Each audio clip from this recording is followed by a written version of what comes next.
Well, welcome everybody to another episode of the Unlocked podcast. We are three business owners from across the globe, and we come together once a week to discuss things related to building, growing, managing a locksmith and security company. My name is Chad Lingefeld. I'm from Charlotte, North Carolina with a company called Loc-Doc Security, and I've got two other gents with me.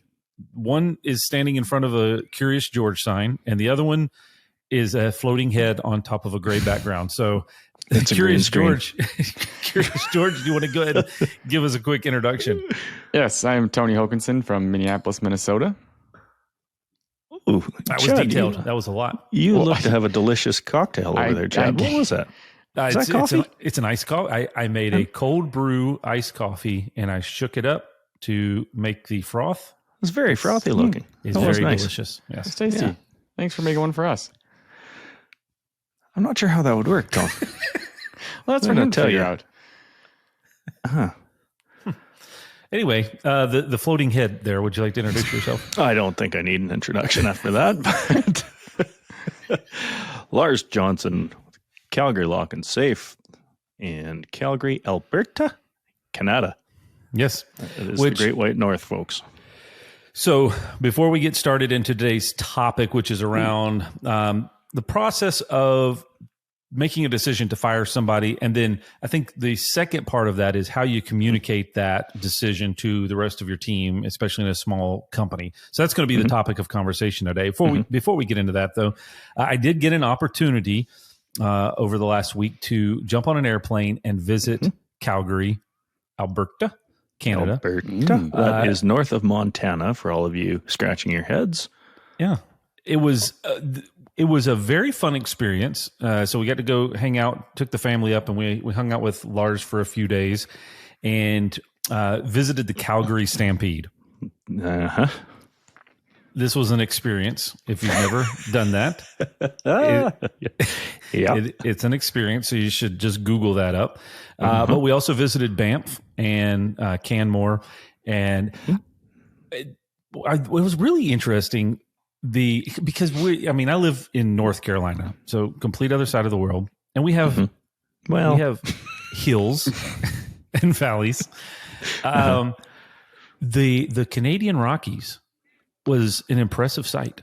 I thought the Rockiers would be more rocky. Yeah, I think that's a little dumb and dumber there for you. Guys. But it was cool. Yeah. And then on top of that, what?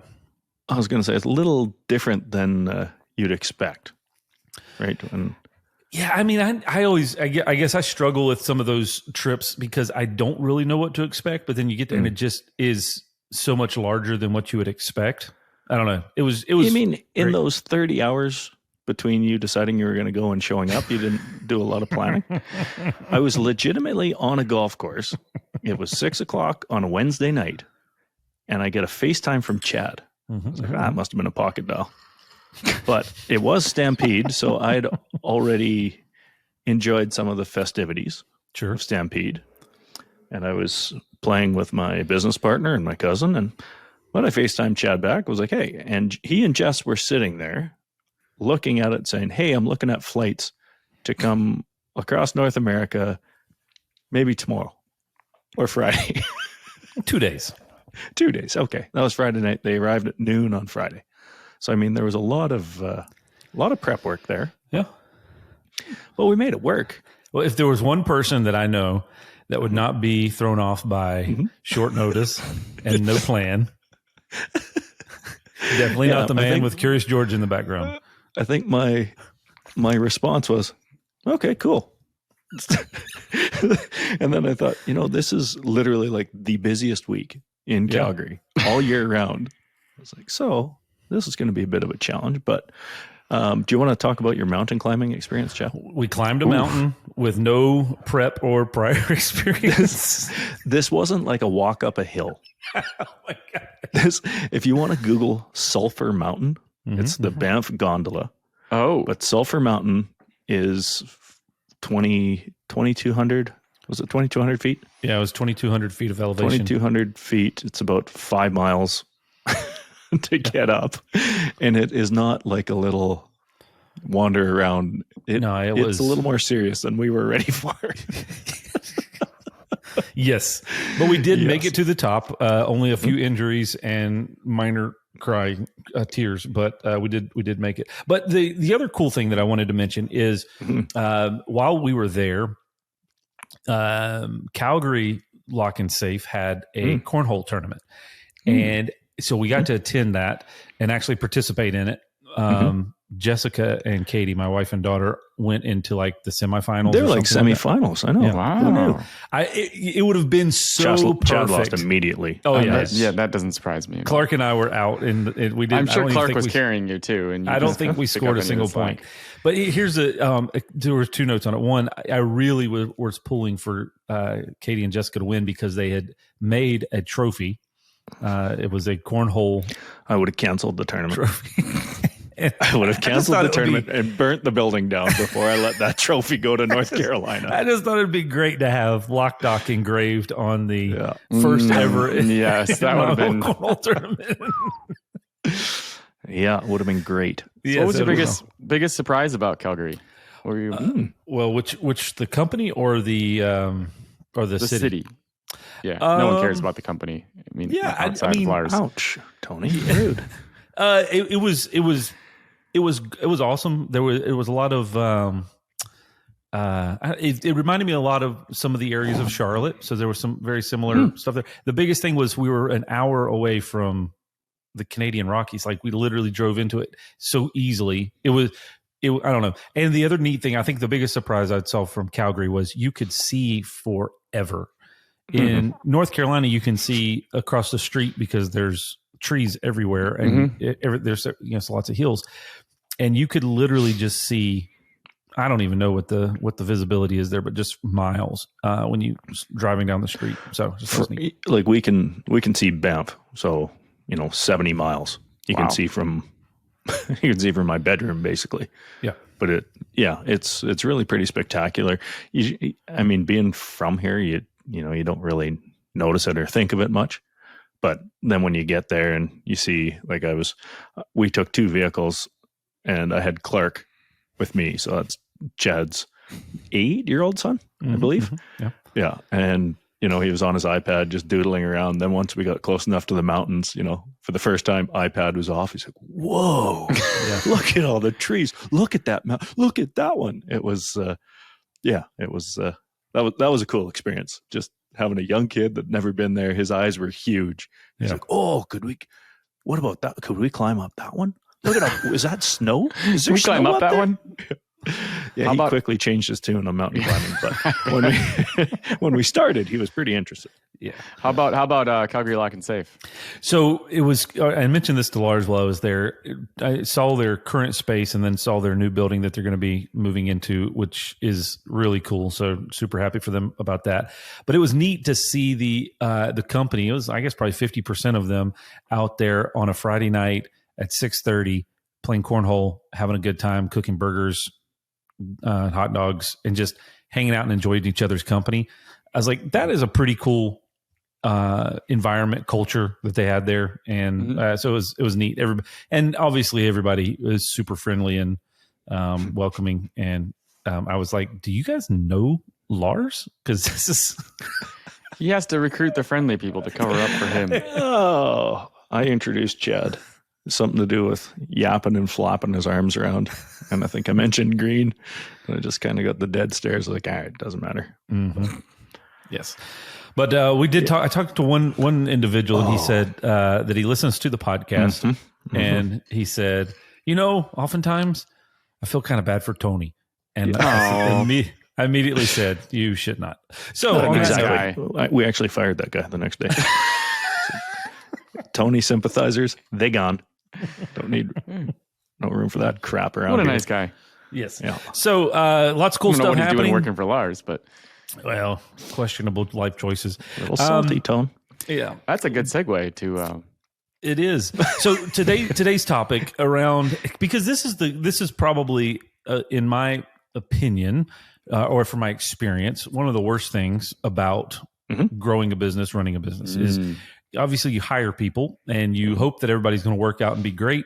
And then sometimes they're not. And sometimes, I've often, and we talked about this quite frequently, I believe, on past episodes around people quitting or leaving and kind of dealing with that. But this is really, if this is your decision, not theirs, and how you handle it. And so I want to really kind of structure the conversation around and really use a lot of the information from a book that I found a lot of value in my probably halfway through my process of working with Loc-Doc and growing the business was around entree leadership. Dave Ramsey's book around business. And a lot of what they talk about there on the firing process. And I think if I were to look back, the first 10, 15 years, maybe 10 to 12 years, probably did that very poorly. And then the latter part of my time, I have tried to get better at this part because it is one, a impactful decision, but also it's something that I have to look at from both sides of the equation. And I think that's really where we can get better as leaders inside of our business is one, if you are having to fire somebody, there's probably something that has desperately gone bad and probably on the business side. And then secondly, how is that individual going to receive that information and what are they going to do with it? And so I think it's easy to just worry about the business side and your perspective and your opinion. But until you can kind of get yourself into the other seat of the table, it kind of makes that process a little complicated. And from my perspective, I've never been fired before. So I don't even know what it would be like to sit on the other side of that table. And now you have to try to empathize with somebody that is going through that, and they've got to go home, maybe tell a spouse or a partner that things didn't work out. And so how do you do that with grace and dignity through that whole process? So that's really kind of a point of the conversation today, because it's a necessary component of business growth and development. But it is now, how can you do it the right way or the best way possible? It's an interesting way to look at it. Have you ever been fired, Lars? Have you ever worked for somebody? Because if you have, I'm sure you were fired. I've never had a job. Okay. If you ever have worked for somebody, I'm sure you've been fired, is what Tony just said. So the real question is, have you worked Gary, for somebody if you're besides listening, yourself? that's why Tony gets picked on, right? That kind of snark is just... So anyways, have you ever been fired? No. Okay. I've never had a job. Either. Actually, I've had a job. You've had a job. Wasn't very good at it. No, I'm sure you weren't. But so none of us have actually... So. That's fair. I would, I'd fire both of you if I had a choice. But but I guess what I was going with that is an interesting perspective. A lot of business owners have only worked for themselves or worked high school jobs and never been in the shoes of being fired. So, and a lot of people probably haven't, even if you haven't been a business owner. So that's an interesting way to look at it, because a lot of times it's really hard to empathize with with somebody when you haven't been in their shoes. Well, I honestly, I almost lean the opposite way in that, I think most business owners probably wait too long and care too much about it. Right? Because never been there. Our natural, our natural tendency is our business is all that matters. That's life. That's the world. To 90, probably 5% of your team, no matter how good your culture is and how good the company is, they just don't view it that way. So, it would be impactful at like a surface level. Yeah, it's going to impact your cost of living. It's going to, your livelihood, it's going to have negative impacts for sure. But that like emotional gutting feeling that you feel on this side, I'm not sure it's there. And I think, the way I look at it and what really kind of changed my mind, I don't remember how I changed my perspective on this was, somebody that's not doing well in the role they're in or isn't going to do well in any of the seats, you're not really doing them a service by keeping them around. They're right. It's, if they're not good at the job or they don't fit, it's not going to be enjoyable. And just prolonging that and humming and hawing, I think makes it worse. It's wasting their time. it's so I don't know. That's just the way I look at it now. Is it's kind of a favor for both sides. It's just tough to do.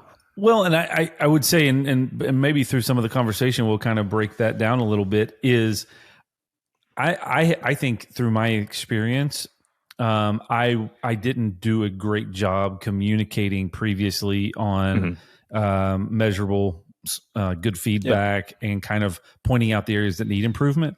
So an individual could assume that they were doing well because the issues weren't being addressed. They had no idea what they were responsible for, what they were accountable for, expectations. Yeah. Right. So in that case, I think to your point, if they know that they're doing poorly, then if there may be a process by which they effectively fire themselves, but if they think that they're doing okay, but it's obvious to everybody else that they're not, because you don't have a culture of kind of that direct feedback, then it could be a shock and a surprise. And those are the ones that hurt. Yeah. Yeah. Those are the ones where, what did I do wrong?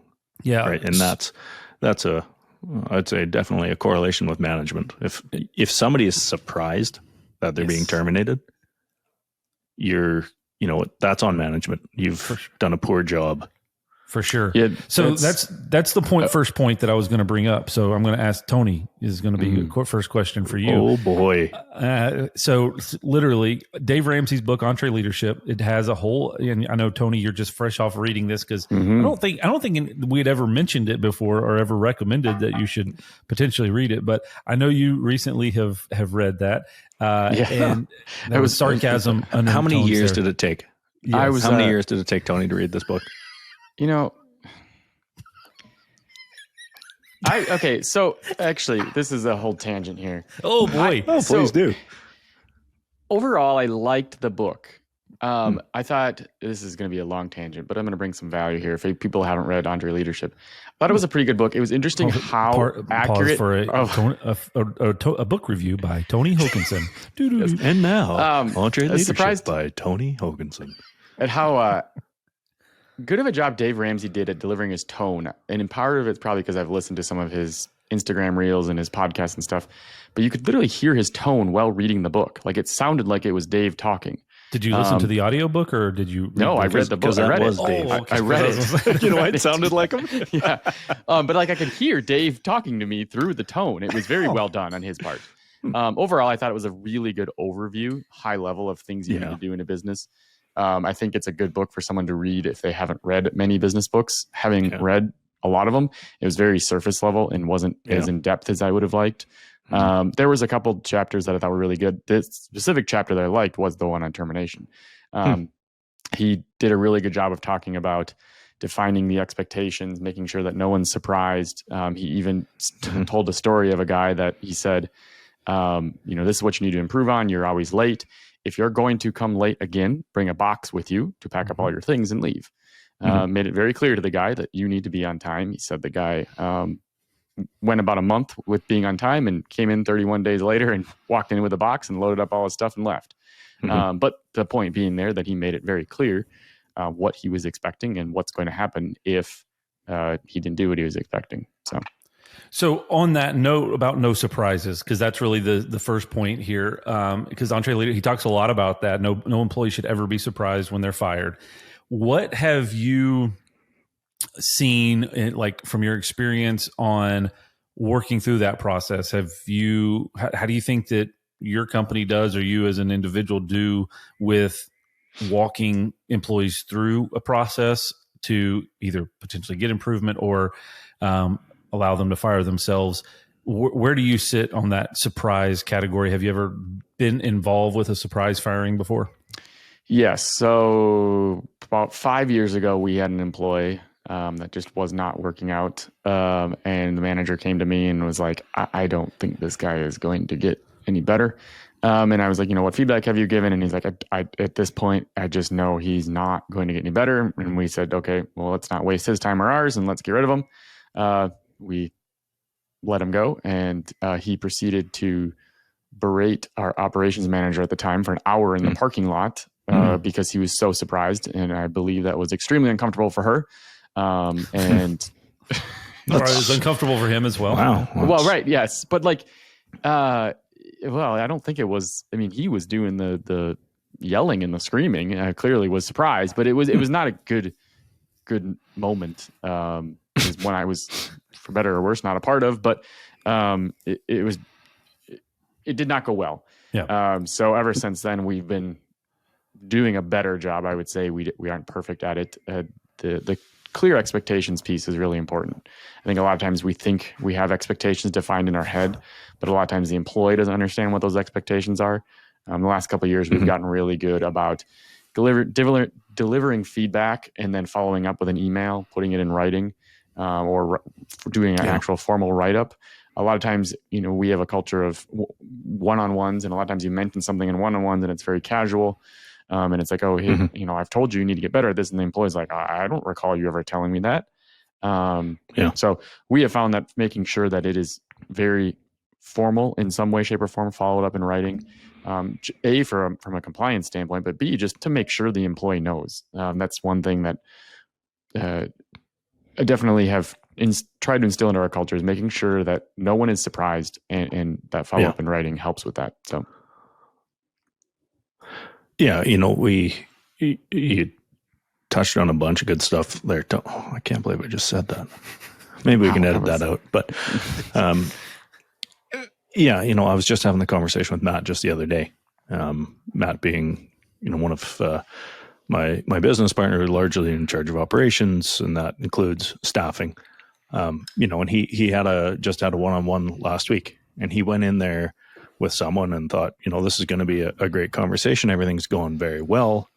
And immediately got flipped to a negative, where the expectation on the other side is, well, last time we talked, you said I was getting a raise here and I was doing this and doing that. And that's like, no, he didn't.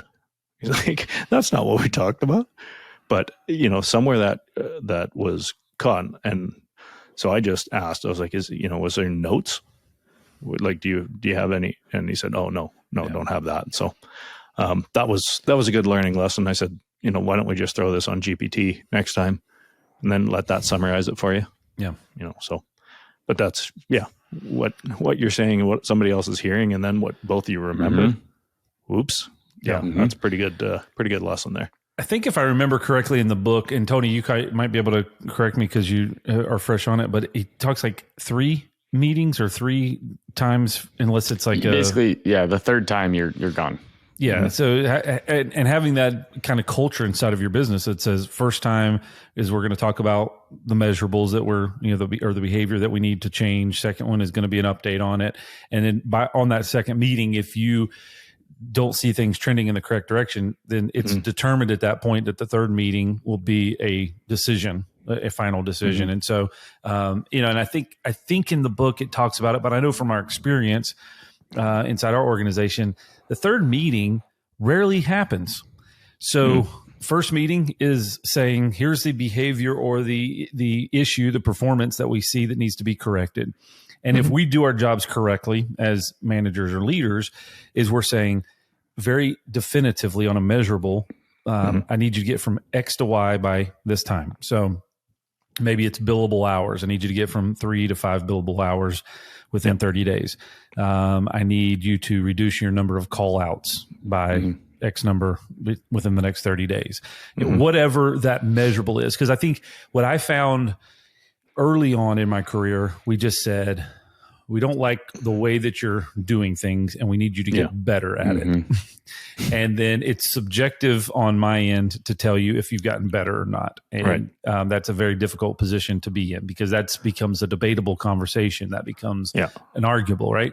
So you get to those measurables and then you say, we're going to review this in 30 days, 45 days, 60 days, whatever is a reasonable time frame to do that. And by what we found is, once we started to institute that over the past 6 or 7 years, the second meeting either is a congratulations, you've done it. Thank you very much for putting in the effort. Let's keep on trucking. Or the second meeting typically doesn't happen because they have quit or put in their notice or whatever before they get to that point, because that employee realizes that they cannot meet the expectations that have been set. So That is a huge difference. That's a huge different place to be at than the surprise firings, and that typically reduces the beratements and all those types of things. So, Lars, you obviously just gave a good example on that. Have you had any issues where you or Matt have had to go through the measurables for feedback with an employee? Hey, we need you to go from X to Y by this period because we see a deficiency in this particular discipline or behavior. Yeah, I mean, I think we're implementing a more definitive version of it right now because, my challenge and my beef with how we used to handle reviews and, performance evaluation, that area it was fairly emotional and subjective. So, if I stub my toe on the way into the meeting, you're not getting a raise. Yep. Right. And that always used to bother me. Now, it's tough because people, the first crack at it came out that, okay, we just made measurables. We went straight like numbers. Okay. You got $1,000 in revenue, whatever. And then it came across as, kind of a cold, callous corporate, like all you care about is numbers.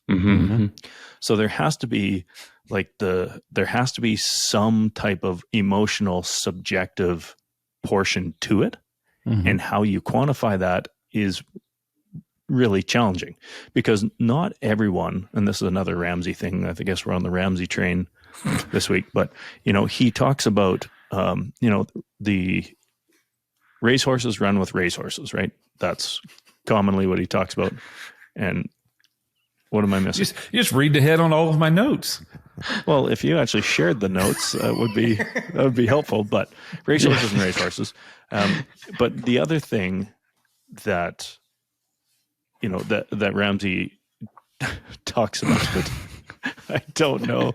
Like, I hope if anyone's actually tuning into YouTube, they can figure out what the heck Chad's doing back there. Well, probably not on camera right now because you're talking. Yeah, when you're talking. But anyway. Oh, well, I can see you, and you're bugging me, so knock it off. But yes. Racehorses run with racehorses, and donkeys tend to run with donkeys. So like breeds like. I think that's somewhere where I was going with this. But sorry, Chad, was this part of your agenda that you didn't share? No, on that, since we don't know where Chad's going with his agenda, and this may or may not be on it too, another thing that he says in there is he's never fired somebody and then regretted it later. I believe that is an actual quote he says. Like, I've never fired a person and then been like, oh, crap, I wish we still had them. Like, usually, like, the pain of doing the action is actually far worse than it went afterwards. After you get done, you're like, why didn't I do that sooner? Yeah. Yeah, and that goes the same. I think it's Bezos that said, he talks about being wrong and fast is better than being slow. Like as long as you make quick decisions, it's always better than being slow. And that I think that's business in general. Certainly my philosophy, but that's really what we've adopted recently. We've opened a locksmith school. It's about a 6-week process. I know one person recently, it was only about week 3, and it was already the conversation of, this probably isn't going to work. This is why. And, I think today's probably the last day for it. So because my biggest fear was one of the biggest mistakes we made for years would be, and this is probably most traditional locksmith companies. So they hire someone, they put them in the shop, quote unquote. So that's the guys that sit there and cut keys, right? And pin locks and do all that stuff. And then like you generally aren't looking for that role. You want them to be out in the field in a truck, doing something like that. So they spend 6 months, 9 months, a year and a half in the shop learning stuff. And then you put them on the road and they just have no ability. Yeah. And then, so that's what we did for years. And it was like, we just wasted a year and a half of their time and our time to develop someone with a bunch of skills that don't bring a lot of value. So that was one of the things we had to learn quickly was just how do we amplify and speed that up, and then identify it and make the decision quick. Yeah. So. On that note, I would say one thing that we have learned, because I really agree with everything you just said, some practical kind of application on it. We originally, when we started our training program, it was an 8-week or a 10-week all intensive training program, and then they would go out in the field after on like the 11th, 12th week. And then we would find out some of the challenges here or there. And so we've changed that in the last 24 months to where their first 2 weeks are kind of like onboarding orientation, safety training, driving training, all of the things to do. And then we escalate it to them spending a week of in-field work time with the different teams. So they'll go with the service team. The next week they go with the project team, and then they go with the electronics team. And the point of that is to get experience and exposure to the actual in-field work behavior. Then we can come back in and work with the training on it. And that's going to get exposure to the bad behaviors faster. So one thing that we have learned in business is most people that come in with bad behaviors don't naturally get better over time. Even though we think that it can get better. So if somebody calls out sick on the second day, or they are late for training on their fourth day, those are behaviors that typically are going to repeat themselves and get worse over time unless you address it very quickly. So, it kind of expedites that whole, those conversations around expectations and all those things and get it faster. I think we had always been very lenient on that in the first few years, and we would allow those behaviors to. And what a mistake. And what a waste of time and money and effort for everyone. And I can't think of any of them that are still with us now that had those bad behaviors present in the first few weeks of training. So, but again, the only difference now is when we see those behaviors happen, then we address them that day, that week, and we come up with a plan right then. And we have unfortunately had to let people go after the first 2 weeks because we said if you can't be on time, then that's going to become a problem. And setting those expectations early and often. If you miss a day of work, without, because some people have, I have vacation already booked, because I'm coming from a different role or something like that's different. But if you call in sick, or you're late, or the dog ate your homework, or whatever, in the first 2 weeks, that's a non-negotiable. Yeah, and I think that's probably something that you set at the onset of the interview process, or through the orientation. Is like, these are the expectations that we have. If any of these things are a problem in the first 2 weeks, just go ahead and immediately know that this is going to end in termination. And that, and it's we've experienced this. We're still experiencing this. You absolutely have a direct correlation between missing work in the first 2 weeks and your career. Yeah. It's just some people are more tolerant or think it's fine. It's just, and it's a pretty good rule to put in place. So if anyone is listening in that role, or in that role, I would certainly consider it. Well, and it goes into this whole conversation about thoroughbreds and donkeys. Right. And which is part of the book on Entre Leadership as well, is where they talk about thoroughbreds like to run with thoroughbreds. And so when you allow those behaviors to become prevalent, it turns a frustration on to the thoroughbreds inside your organization that want to go fast, want to do things the right way, want to come to work and work. And then they realize, well, hold on a second, if it's okay for them to do that, then why am I going to put in the extra effort? And so they're going to typically either want to dial it back or get frustrated and go find other thoroughbreds. Nothing frustrates a good employee more than seeing tolerance of a bad one. Right? That's, I've heard that a few times. Now, I remembered when, Chad was fumbling around there and distracted me, but I do remember what I was going to say. I think it's another Entre Leadership thing. But, you just titled this the Entre Leadership Book Review. Yeah, I haven't even read this book. That was my book review. Now, did I forget this again? No. identifying not everyone in the organization is a superstar.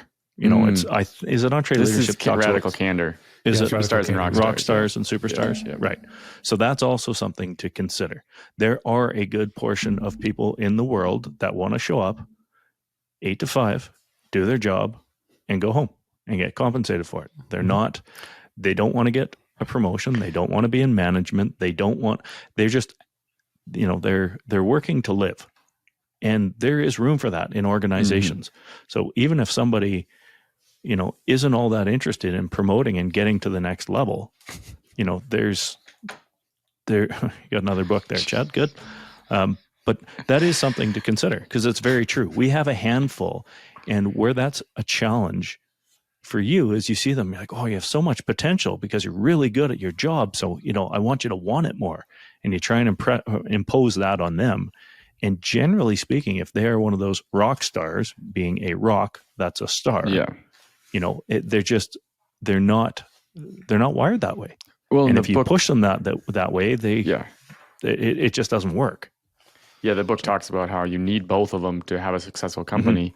And if a rock star in a superstar position can look like they're poor performing. You need rock stars in positions that call for rock stars, and then they're awesome. You need them. Right.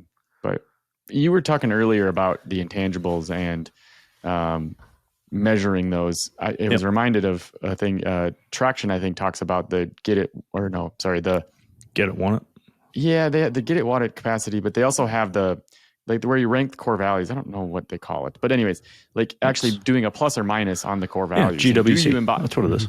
Yeah. Okay. Yeah. So, and I think that's a good exercise. It can be a little bit subjective, but still, obviously, this is something we're currently going through right now, is trying to bring our core values a little bit more front and center, and making sure that people embody those things, and because that's ultimately what you want from a culture standpoint. You have your performance things, and then you have your culture things, and ultimately, you as the manager or the owner of the business get to decide: are you doing these things, or are you not, and why are you not, or why are you? And I think that's a good exercise of. I think the book says you can't have more than one minus, or you're not a fit, or that's a performance issue. Yeah. Or you're in the wrong chair. Right. That's right. Yeah. I think it ties in with that as well. Yeah. So a lot of these, and it's funny because it's obviously not just an entree leadership book podcast, but there's a lot of principles that we learned early on with that. But then this is a book, Powerful by Patty McCord. Radical Candor is one that you guys referenced. And then obviously Traction. There's elements and tools inside of each one of those that I've kind of pulled together and said, oh, okay, I like this, I like that. Because I'm just not, even with Traction, a lot of times people have a conversation like, do you use EOS? Some of it. Yes. Like the stuff that we like. Is it a great proven system? Absolutely. And if you wanted to follow that fully, then I think you'd be better off for it. But I've pulled a little bit from each of these elements that I liked, and the Traction model has that element GWC in there. Do they get it? Do they want it? Do they have the capacity to do it? And that is a great little assessment to have prior to that first conversation. We have an employee, Bob. Is that a generic enough name? Bob, that we are having some issues with. And so we're getting ready to bring Bob in. So Bob's manager and their supervisor are going to come together and say, okay, let's look at Bob and measure him on does he get it? Does he want it? And does he have the capacity to do it? And if 2 of those 3 are not prevalent, then those are the issues that you need to address. And going back on that, kind of what we discussed previously, taking away the subjectivity. You want to have a little emotion in there because it's important, but you can't have it as a subjective conversation. We don't feel like you're doing a good job and we need you to do better is not really a relevant conversation. These are the areas that we see you failing in. Here is how we see you failing. And here are the steps that you will need to take to make improvements on that. Or do you have any other suggestions on how you can make improvements on that? Because then it becomes a measurable conversation. If it's a subjective conversation, then it's just debate, it's just frustration, and it's only going to create more of a divisive situation. And I think, when you look back at the direct honesty conversation, it's really bringing all that to the forefront and making sure that you are addressing the issues of relevance and that you're not hem-hawing around it. And I think that's probably the hardest part for most people, because like you said at the top, Lars, a lot of people they probably let this stuff go on way too long because they do care and they don't want to. They don't want to hurt anyone's feelings. Correct. That's generally what it is. You want to be a good person, and terminating someone's employment does not feel good.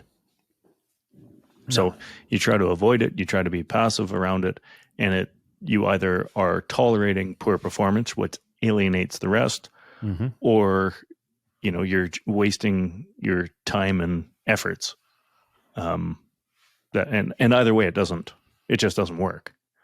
And we were terrible for it for years. We tolerated poor performance, whether that be culturally or financially, technically. Yeah.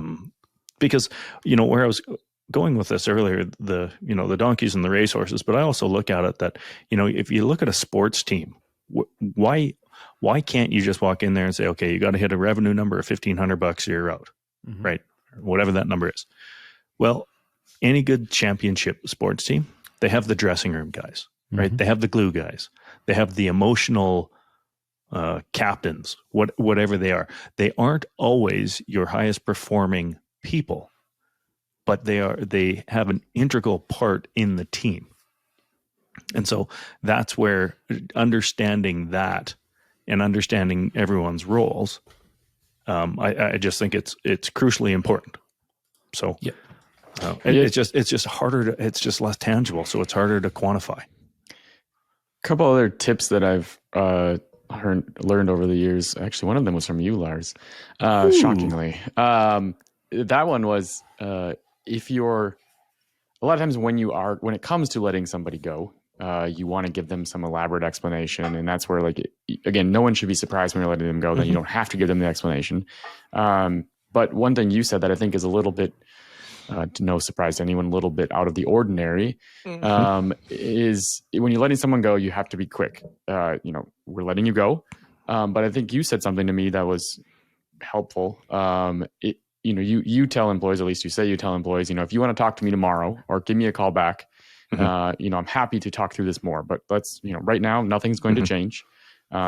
The decision's been made that we have to go separate ways. If you want to talk through this more and learn more why, I'm happy to talk through that more later, but not right now. It's an emotional situation. You cannot provide anybody some sort of explanation in the moment because A, they're not going to hear it, and B, it's not going to change anything. So you have to be brief, and as hard as it is, you can't provide justification at that time. They can ask for it in writing, and legally telling them something different after the fact. Having a conversation is opening you up to something, but I think what you said was helpful from a human standpoint. That you're happy to talk to them more about it, but not in the moment. Yeah. The emotions get in the way, and that's when things go off the rail. I mean, I've had a couple bombs that did not go well at all. I had one guy that was, he must have been wearing like a wire or something, just, intentionally just trying to get an emotional response out of me, trying to get me going, being very abrasive and, sticking his finger in my face. And I didn't bite, and I also famously had a situation where it wasn't even acknowledged. And it was to the point where maybe she didn't hear me, which means, there was silence. So I just kept talking, and it was like everything I say not to do, I did. So, I mean, there's been a couple beauties, but that's maybe a different podcast. We can talk about how awful it was. Good tip when it comes to determining if someone's, they should be let go was from Netflix's No Rules, and it's their keeper test. Basically, if someone walked in today and turned in their notice, would you fight to keep them? And if you wouldn't, that is a sign that they should not be working in your organization. Yeah. And that's a really good way to look at it. Are you just keeping them around out of convenience or out of comfort? Yeah. And are they actually, now that one can be a little tricky because some people will say, well, I would never fight for anyone because if they're quitting, they're quitting. But just think about it from that perspective of if you were given the opportunity to part ways with this person, would you take advantage of it? Because a lot of times it just, and I know Netflix is really passionate about their culture of thoroughbreds and offering people severance just to move on and part ways. And they are very quick to move towards a path of separation if they realize that you're not right for their culture. I think the other question to ask on that, or and maybe it's the same question but asked a different way, is knowing now what you know about this individual, would you hire them again? And if it's not a yes, then that's probably a sign that there's some challenges that you should probably work on, because those are the people that you probably don't necessarily want in the organization. Right. So, because nobody's perfect by any stretch. No single person, including us three, are have our imperfections. But the question always comes back to knowing now, that I know this individual, would I hire them again? Would you rehire them? Yeah. Correct. Yeah. I guess I know a lot of the people that listen to this podcast do have smaller businesses than maybe the area we're in, because we're saying, make the decisions quick and let somebody go. But I also know in our industry, generally speaking, probably the hardest part is getting enough people. So there's probably people sitting here saying, well, we don't even have enough as is. Yeah. So are you suggesting that we, terminate people that, don't necessarily fit perfectly, even though we can't even get enough to keep up right now? Like, how do you handle that situation? Well, pretend you got 8 people. How do you handle that if you're in that seat?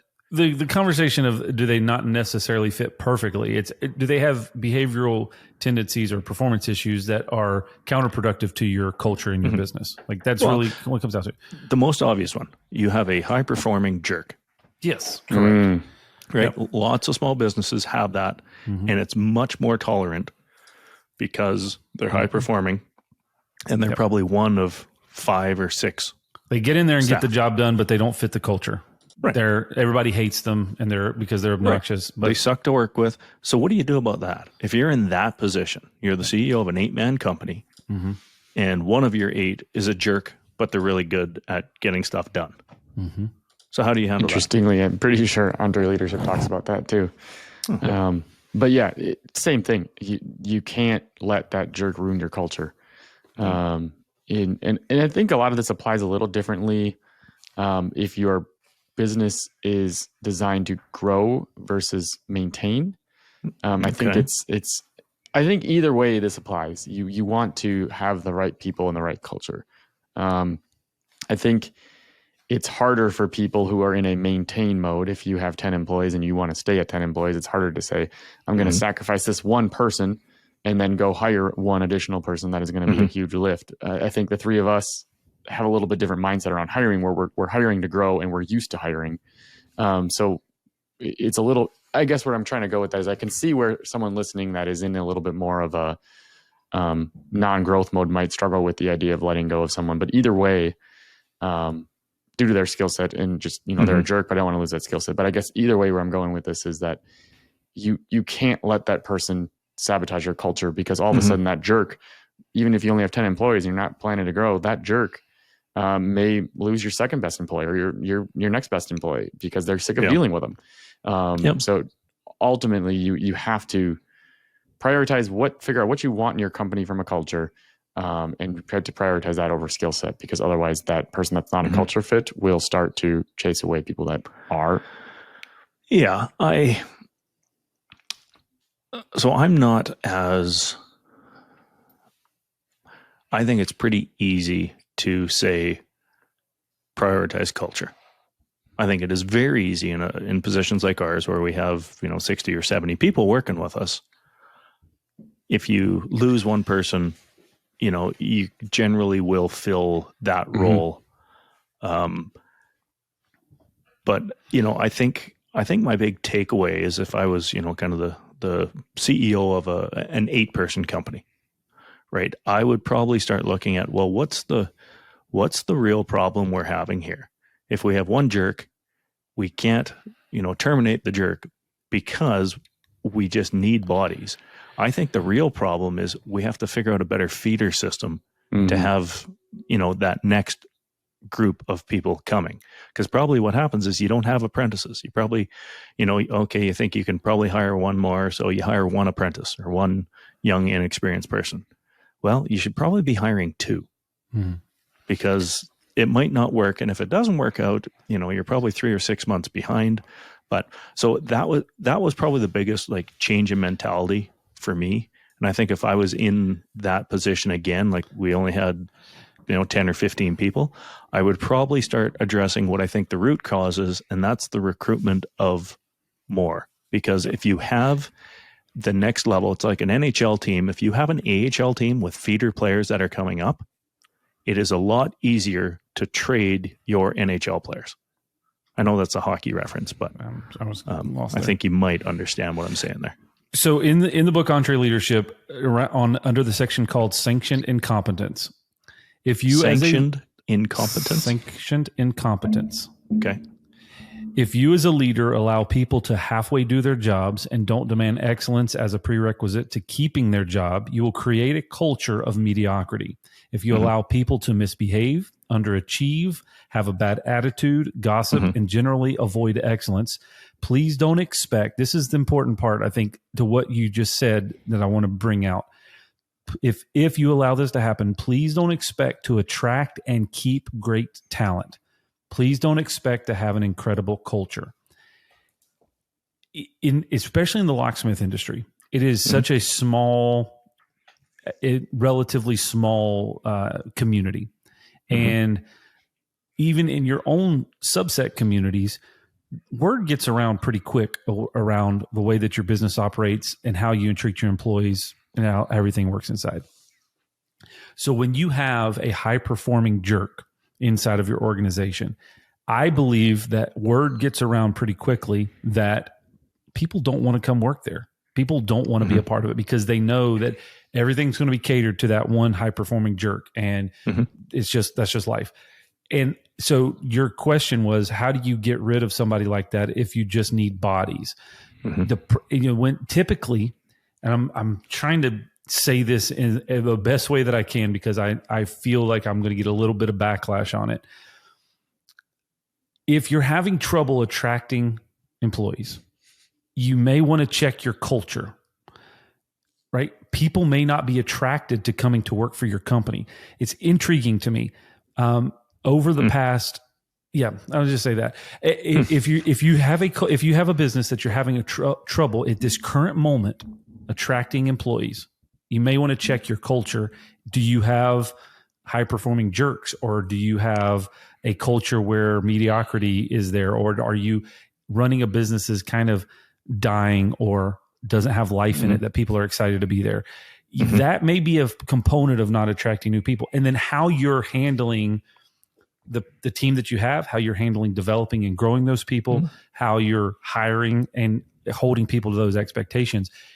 If you once that starts clicking, it seems to become less of a challenge to attract people because word gets around that this is a high performing environment.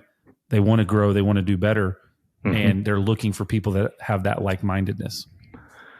Yeah, I think that's a pretty good truth bomb. That might not be a popular thing to hear, but I agree 100%. I would challenge, if you're having trouble attracting people, I would, I'd have a look in the company mirror and say, what is it that would make someone come work for us? Why would they come and join our team? I heard a thing on Tuesday that kind of relates to this. The person was talking about leadership, and they said, be the leader you would want your son or daughter to come work for. I think that applies to this here. Would you want your son or daughter to come work for your company? Not just because you want to work with your son or daughter, but like if you weren't in there and everything else was, would that be a place you want to come work? And if the answer is no, then there's a reason why people aren't coming to work for you. And think about it. What would be the reason someone would want to come work for you? Are you offering them growth opportunities? Are you offering them more than just a paycheck? And if you can't answer what would cause someone to come work for you, then figure out what would. Yeah, it's a bit of a truth bomb there, Chad. So thankfully we only have the 4 listeners, so we should be I only have to get four bad phone calls. Okay, Yeah. One final thing in all this, because we've talked about a lot of things. No surprises. Nobody should be surprised if they're let go. Are you having consistent one-on-ones with them, conversations? And to your point, Lars, are you documenting those so that you have a track of what you've been discussing and what are the challenges or what are the things that are working? Specific measurables for improvement. Are we focused on how do we get from X to Y by when? Are we giving that information? Or are we just giving them a broad and vague, you just need to get better, and I'll let you know when you get better. Hopefully I'll remember to talk to you about it. Getting rid of the donkeys, obviously. And then the last thing is that I wanted to discuss was around communication of termination to the rest of your team. So it's just thinking companies under 50 people. If somebody disappears, everybody knows. How do you handle that? How do you discuss it without? Because again, we everything that we've talked about to this point has been handling things with dignity, and so you're having those conversations early and often, and you're addressing those things. But then, how do you handle it with dignity when you need to make the tough decision to let somebody go, or somebody has made the decision to depart because they are not going to keep up with those expectations?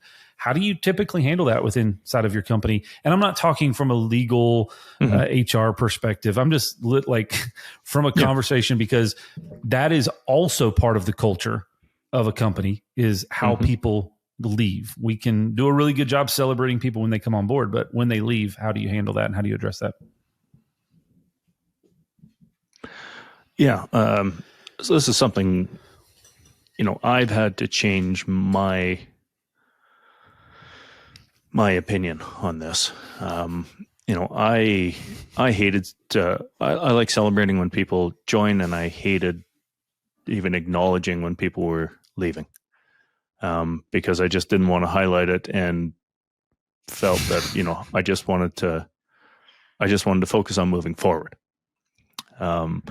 But one of our guys on the sales team, a guy named Jake, actually sent me a message, and basically said, you should bring it up and you should talk about it, because everyone knows. And if there isn't a narrative from the company, they're going to make their own, right? So I usually handle it. We'll have we meet every Tuesday morning for an all hands, so I'll usually address it there. So we just had somebody that was terminated, I think last week, a couple of days ago, and I just said, this person's no longer with the company. We felt that it wasn't a perfect fit. We didn't want to move forward and waste a lot of time on it. Wish them the best. So that's when we make the decision. When somebody gives their notice, I've also usually, if somebody gives their notice, that's their last day. We give them 2 weeks unpaid.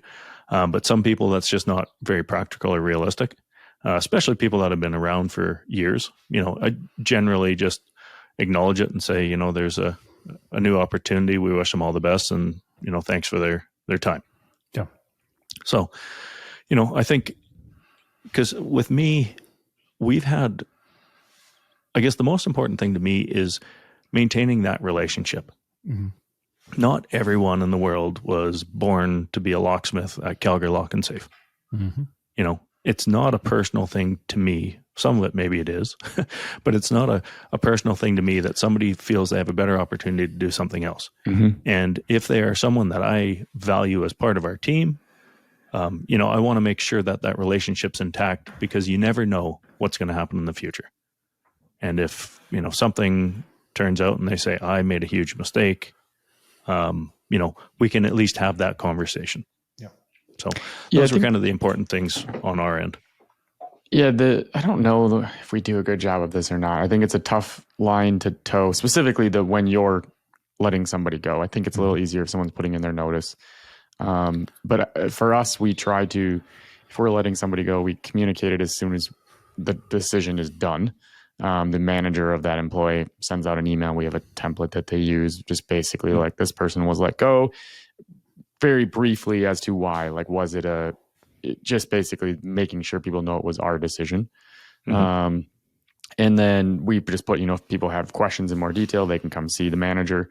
And then I address it in our team meetings as to why, a little bit more in depth as to the why. But it's a tough line to toe because you want to be respectful for the person that left, and you can't give too many details.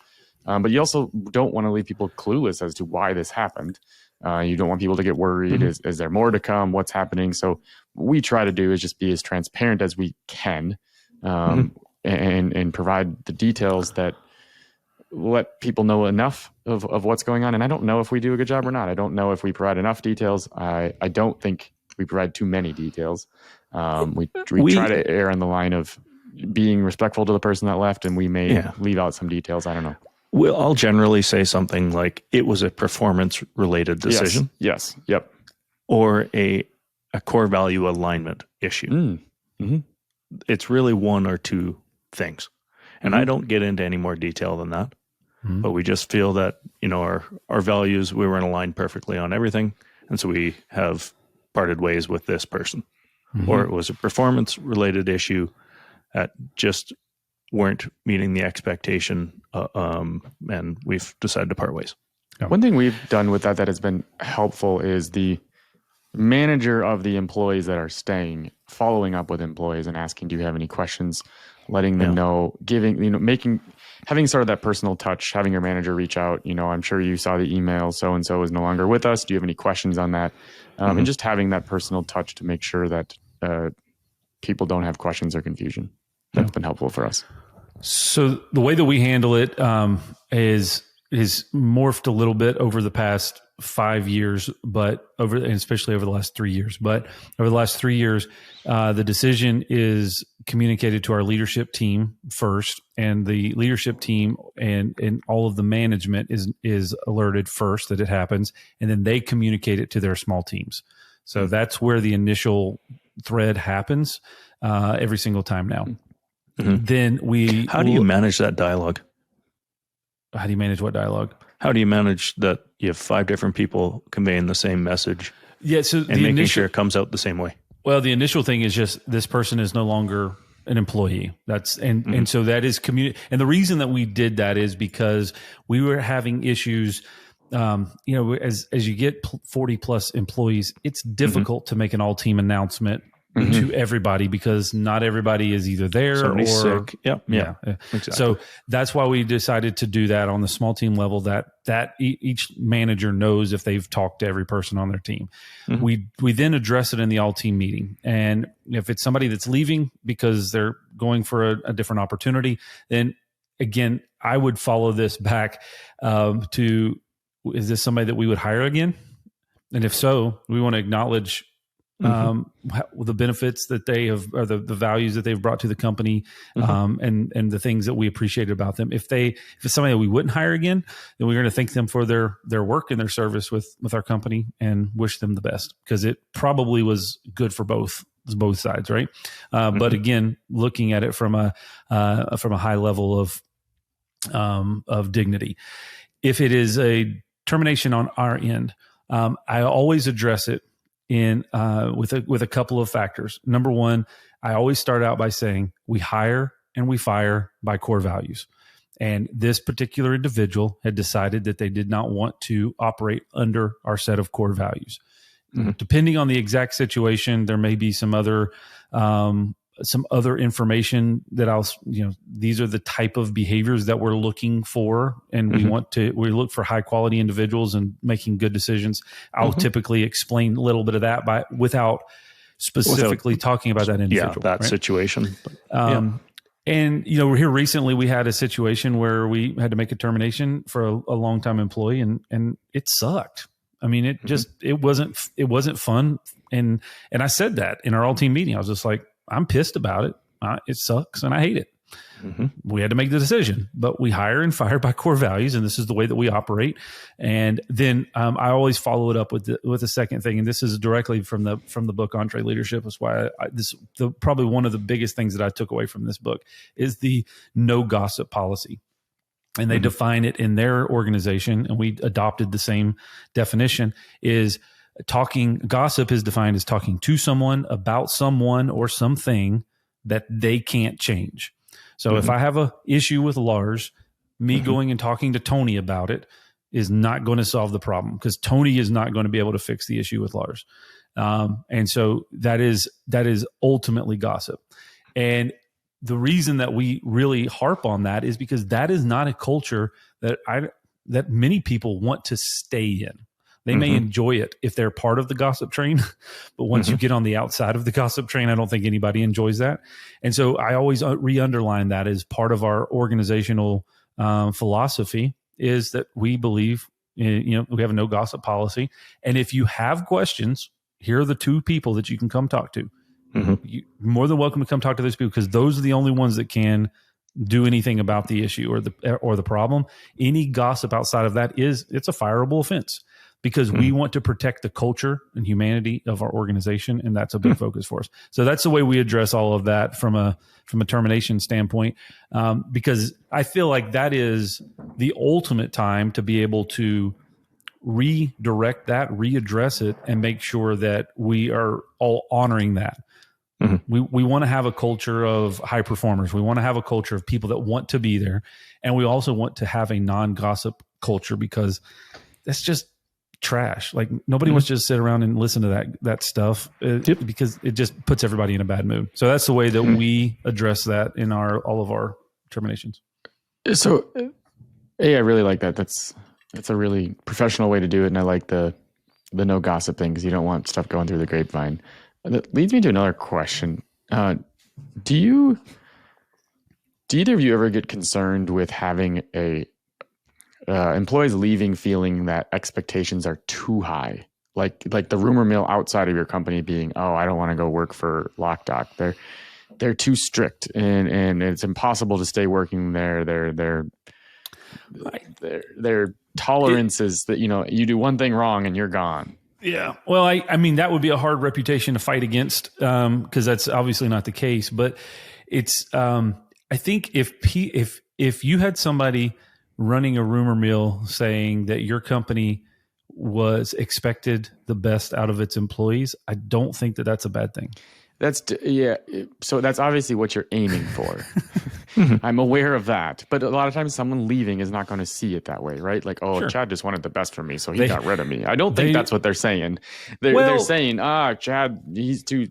I don't know what they're saying, but do you ever get the fear of someone saying, because most of the time when you get let go, they're not going to be like, oh yeah, I'm a poor performing individual, so Chad, just let me go because I'm poor performing. They're not going to see it that way. Here's what I will say, because I don't know. I'm not part of those conversations, obviously. I've never been involved in those conversations or heard that back. But here's what I can say is, I think, like I said earlier, the first 10 years was probably garbage, and I handled a lot of terminations poorly, and I handled a lot of departures poorly. After I was educated on a better way to do things and started to apply it differently, I can tell you the last 10 years we've had the most people that have left and then come back to work for us. So they were either terminated or they quit and then they came back.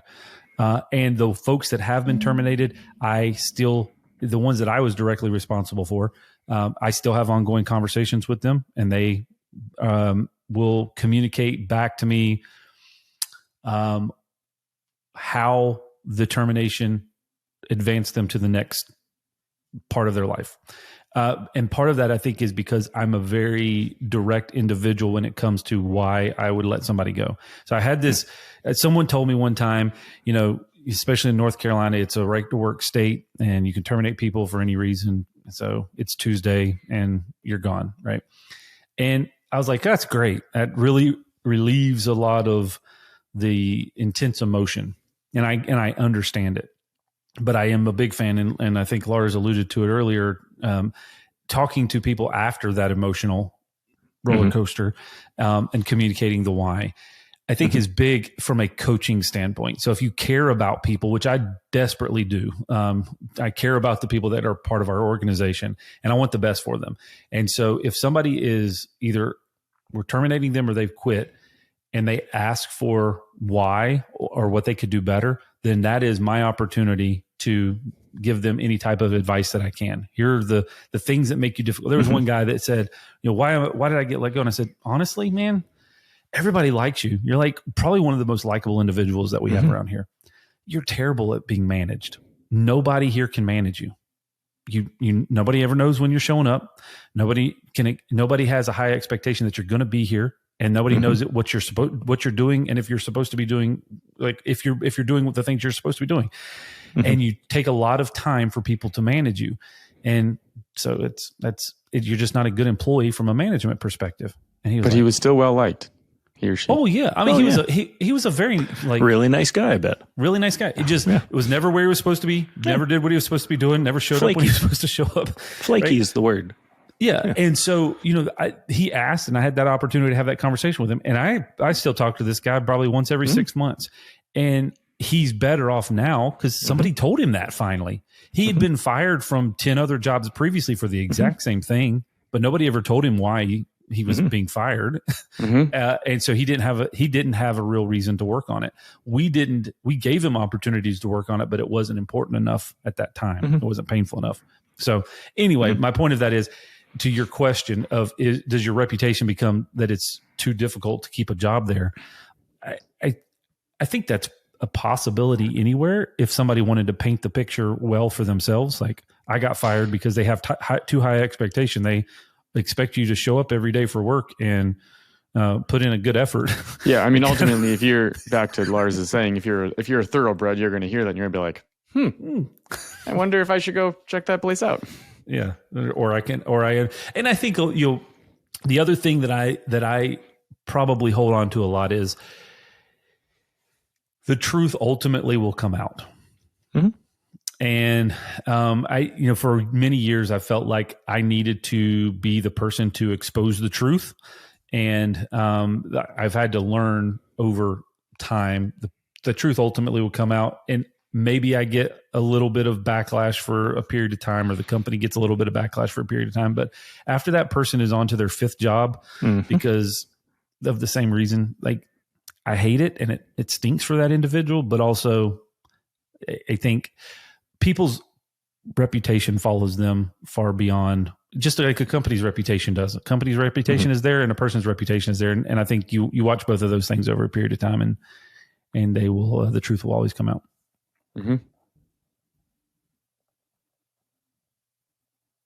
Was that your question? Yeah. Okay, cool. Well, on that nosedive that we had, I thought maybe that was your cutoff or the ending to our podcast. That would have been perfect. That would have been the perfect goodbye. Beeves is going to cut it right there and think that was it. Yep. Okay, well, Lars is going to be ready for this? For our next topic. You know what? This actually segued really well. Okay. I like to do, advice things from our experiences. I know both of you hate this. I know Tony will really hate this because I'm going to go with top 10. For anyone that knows Tony, he's immediately going to say, well, is it 10 each? Is it 3 each? Well, who does 4? Who does 3? Shockingly, I'm a pretty quick learner, and I've learned that no matter what question I ask you, you don't give a straightforward answer. So I just gave up at asking you clarifying questions. Tell you, also, top 10 is going to be for us either top 5 or top 20. So we don't just. Anyways, go ahead. I would also challenge that anyone on the planet has referred to you as quick, Tone. Ooh. I have never seen you do anything quick. Do we need to talk about why we were late today? Because you were cutting the grass? No, we were late today. Oh, we don't even want to get into why we were late today. Getting into that. That's you were quickly cutting the grass. This is like the 4th attempt to have a podcast thanks to you. So, hey. All right. So anyway, your topic for next time, top 10. Yes. Well, the kids are done fighting now. Top 10 things that you wish employees knew. Ooh. Top 10 things to impress your boss. So we're going to go down memory road and we're going to think about what are all the things? What are the top 10 things you would recommend? Because I didn't realize this, but actually a good portion of my team actually listens to this podcast. I didn't know this. These are the top 10 things that Lars wants everybody to know about him. Yeah, it's you're going to want a pencil for this one, Tone. That's actually a really good topic. I like that. It's about time you contributed to this podcast. You know, I thought just Beef, if you can make a note and just erase Tony. Well, I was giving you a compliment. You finally brought value. If that was an insult lament. But yeah, wonderful topic. I thought it would be a good conversation about the little things. What do you notice about your superstars? What are the things that really impress you? What are the things, if you were giving some advice to somebody that was new in the industry, what would be the things you tell them, hey, this is really what makes you stand out. This is how you elevate faster. So I'm going to say the top 10 things that you could do to impress your boss. Oh, so that's different than things you wish your employees knew.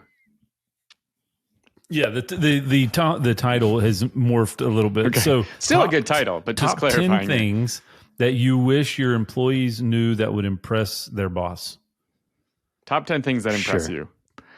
You know, this is going to be fluid. It's going to be the top 19 or 20 things. But more importantly, where can people find Dynamite? Where do they come for content like this, Chad? How do they find us? What's the socials? Tell us about the blog, Chad. Yes, this is great. Unlockedpodcast.com is where everything resides. There's a blog there for you and links to all of the podcast platforms, so you can check those out. There's also a video version of this. So if you're listening to this while you're driving down the road through a podcast platform, we appreciate it. If you really, really want some humor, then go to YouTube and check out the chaos that is the video version of this podcast, and you can check everything out there. So thank you to those that listen every week. Thank you to those that message us every week. I did get a compliment of our last podcast, the ending. So we finally nailed a good ending, which was you tried hard for that ending. It was difficult, but and then. This is actually another milestone podcast. We should have mentioned it at the beginning. This is episode 40. 40. Oh, yeah. Big 40. Big 40. So. This was after Tony's commitment of 12. Yes. Yeah. Good job, Tone. And hold on a second. I learned that Chad does a good job and you're tolerable. So No. Hold on. I needed to bring this up as a review the other day. So can you talk for a little bit, Lars, so I can find this really quick piece of information? I would love to discuss, Chad and I playing golf in the mountains in Canada. Man, that was amazing. How'd that go? Well, did Chad keep it out of the brush? Most importantly, when it came down to it, the experience and the wealth of knowledge and just the real athleticism came through. Yeah, I do recall seeing a picture of a nice hat on your, I don't know if it was That's on your correct. knee or what, but that as means you usual, won. Yeah, good for I you. brought it together. If it wasn't for the 7 shots I hit in the bunker on the 17th hole. That's a fact. Oh, man. Oh, yeah. Was it 17 or 16? 16, that par 3 where you were just thrashing 16. Around in the sand. And I was an octopus. I landed my club in shot. each hand, and I was just thrashing around. I landed my tee shot 4 feet away from the pin, and Lars was in the bunker, thrashed around in the bunker for, I don't even know, 5 or 10 minutes. Then I made finally, an 8-footer for quad. And still won.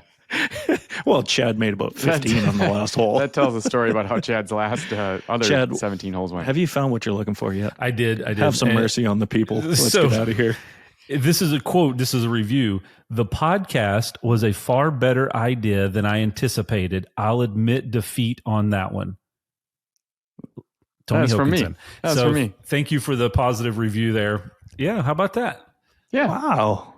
Chad, he's an idea man. That was a salty. Gets 1 out of every 100 ideas. A salty little compliment. We just happen to be part of it. Oh, my God. I was talking to a guy the other day, and he said that he listens to the podcast every week, and he appreciated the digestibility because there's a lot of topics that he can go back to and share, and he's sharing some with his employees. So I think this has actually been beneficial. So I am pretty excited. 40 episodes is a lot. It's pretty fun. The only thing that drives me insane is Lars's inability to plan or follow any sort of a schedule or frankly communicate outside of the podcast. We're taking this the opposite direction where they're like, you need more of an outro. Yeah. Where it's and now we have like the big thing is next episode is episode number 41.